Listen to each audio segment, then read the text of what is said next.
Coming up, a hiker was rescued after being missing in the Adirondacks for 3 days. Plattsburgh is preparing for the annual St. Patty's Day. And skiers and snowboarders showcase their skills at this year's Rail Jam. All that, plus weather, entertainment, and sports, coming up on PS News.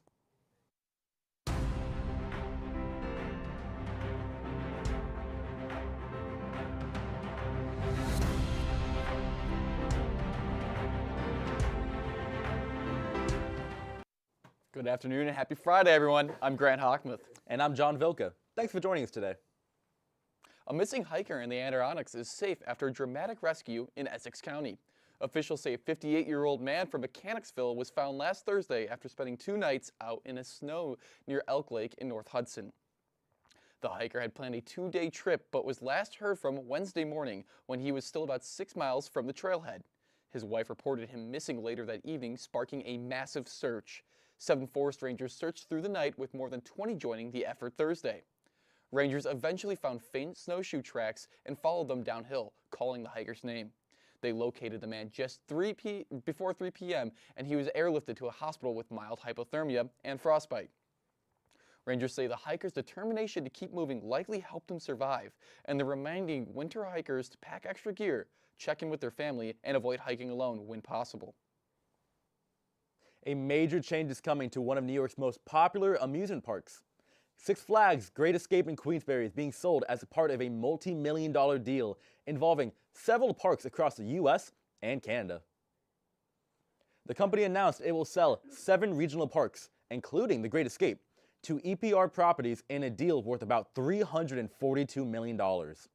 The Kansas City-based real estate company will take ownership of parks in Missouri, Minnesota, Michigan, Texas, New York, and Canada. The Great Escape in Queensbury will continue to operate, but it will be run under a lease by Enchanted Parks after the sale is finalized.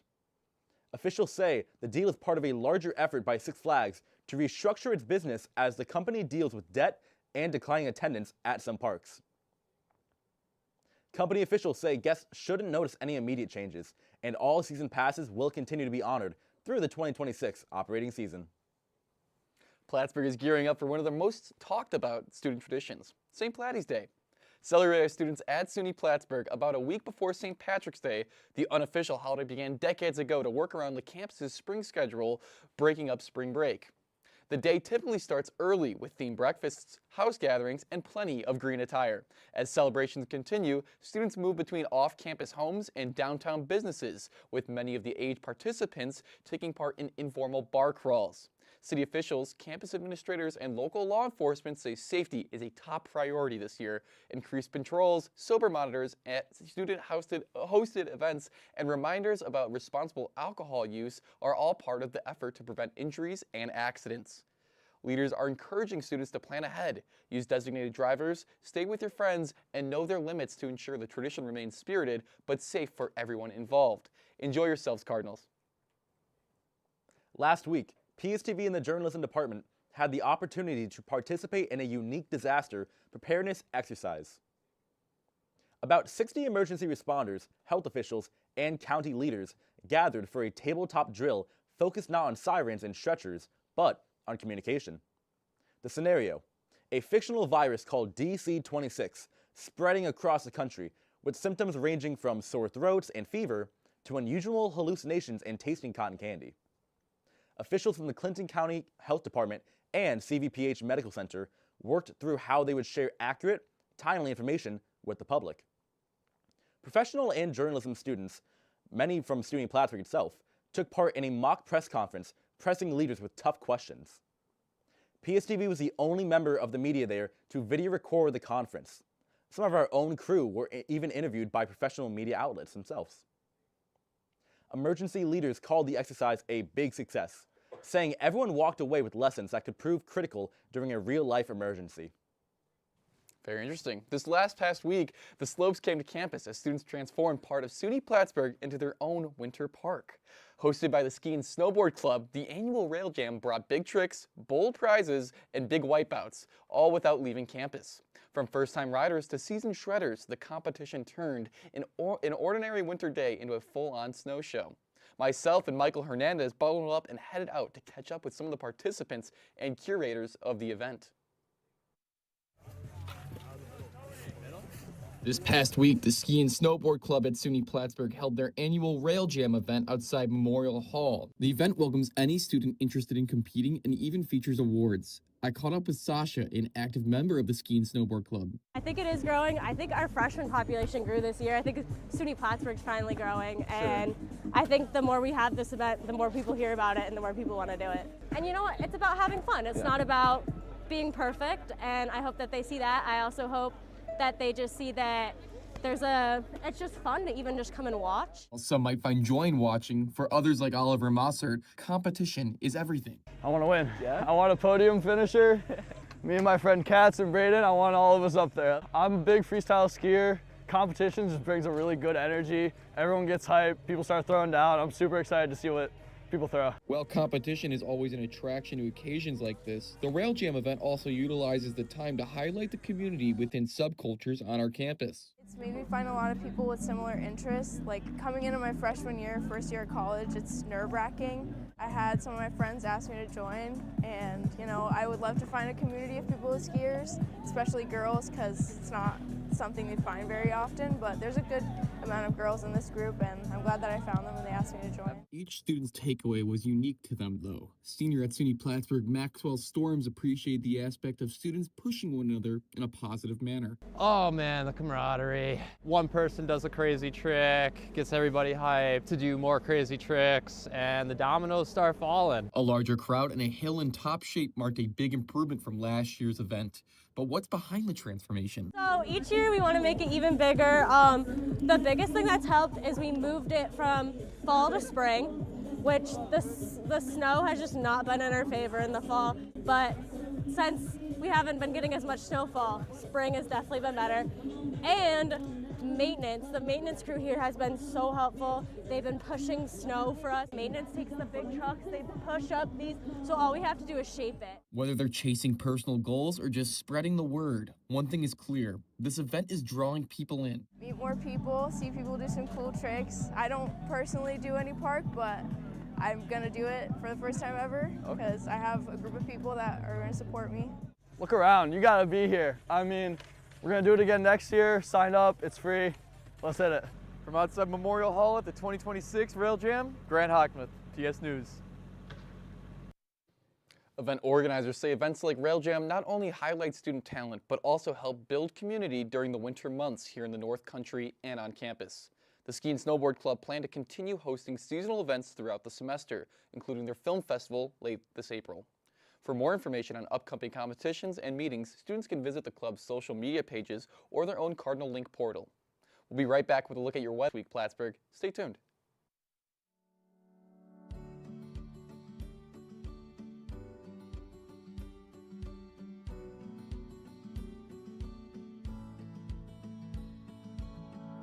Yeah, it's a fantastic place. As you can see, we're right down by the water, so you have some nice views as well as the golfing.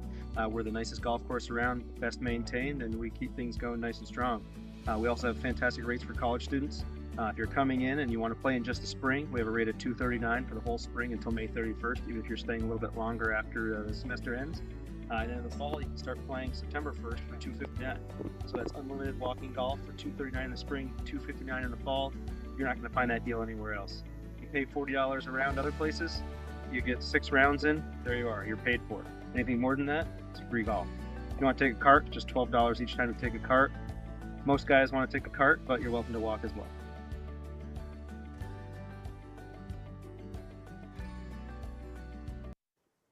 Hello everyone, PS News Weatherman John Cardwell here with your local weather. Starting up in Owl's Head, we're looking at 39 degrees. Down in Vermontville, same at 39 degrees. Up in Dannemora, we're looking at 36 degrees. Also the Forks, 38 degrees. Plattsburgh, 38 degrees. St. Albans City, 36 degrees, 40 degrees in Colchester, Burlington, and Williston area. Thankfully, dipping above the freezing area. Now on to your 5-day forecast. Starting off at Friday, we have cloudy skies, 29 degrees, still below freezing. hopefully, thankfully, moving into the weekend, we're looking at 47 degrees and 44 degrees. Unfortunately, still cloudy, but hey, we're looking in the high 40s. Goodness. And then Monday and Tuesday, we're hitting 57 degrees on Monday, 49 degrees on Tuesday, sun peeking through the clouds on Monday, and unfortunately, we have a little bit of rain showers on Tuesday. Hopefully, weather's going to stay a little warmer going forward. That's all we have for today for weather. Now, moving back to the desk for your entertainment news. Good afternoon, Plattsburgh. I'm Calvin Nelson. Let's take a look at what's happening in Hollywood. Award season is heating up with some big surprises at the 2026 Screen Actors Guild Awards, now rebranded as the Actor Awards. The ceremony, hosted by Kristen Bell, took place in Los Angeles and honored top film and TV performances. Director Ryan Coogler's movie Sinners took home the night's biggest honors, winning Best Ensemble and a Lead Actor trophy for Michael B. Jordan. Other film winners included Sean Penn and Jessie Buckley. The late Catherine O'Hara also received a posthumous award, with Seth Rogen accepting on her behalf. Meanwhile, Hollywood legend Harrison Ford received the Lifetime Achievement Award. The Actors Awards are seen as a major Oscars preview, with many winners expected to carry momentum into the Academy Awards later this month. Two major streaming services could soon become one, following a massive media merger in Hollywood. Paramount Global and Warner Bros. Discovery plan to combine their streaming services into a single platform.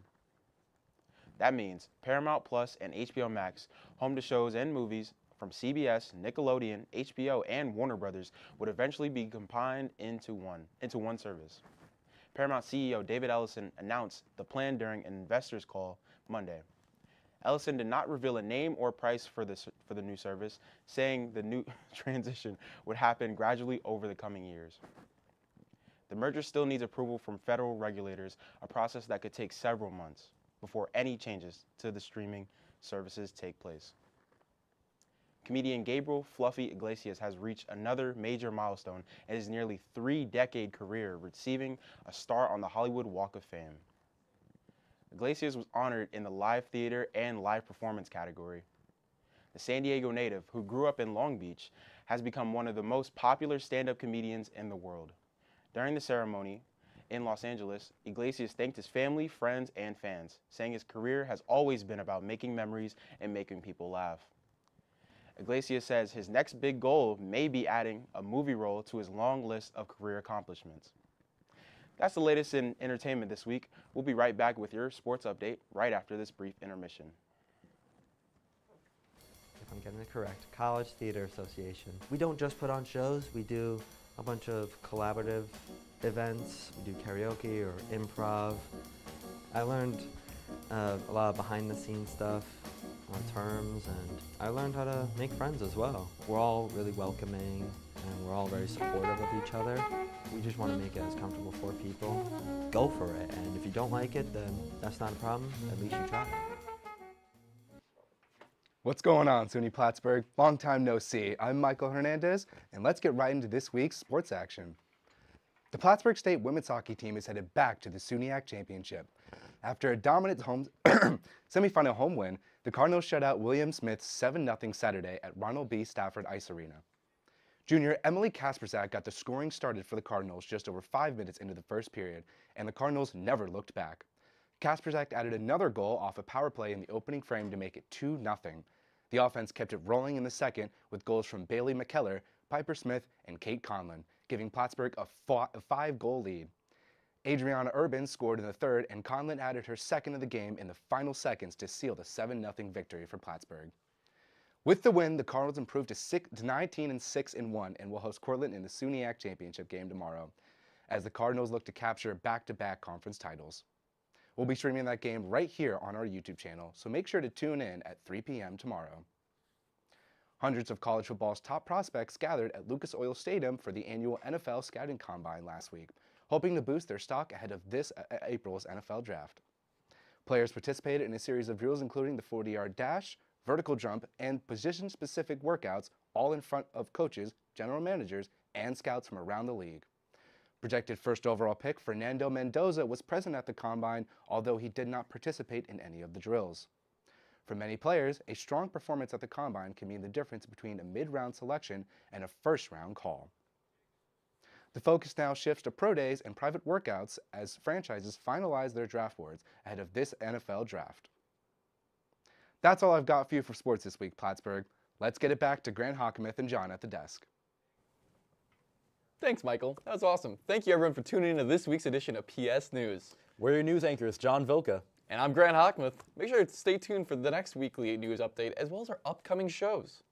You'll find all of these shows right here on our YouTube channel. Also, make sure to check out our Instagram, @Plattsburgh State TV. Have a great week, Plattsburgh, and stay safe out there.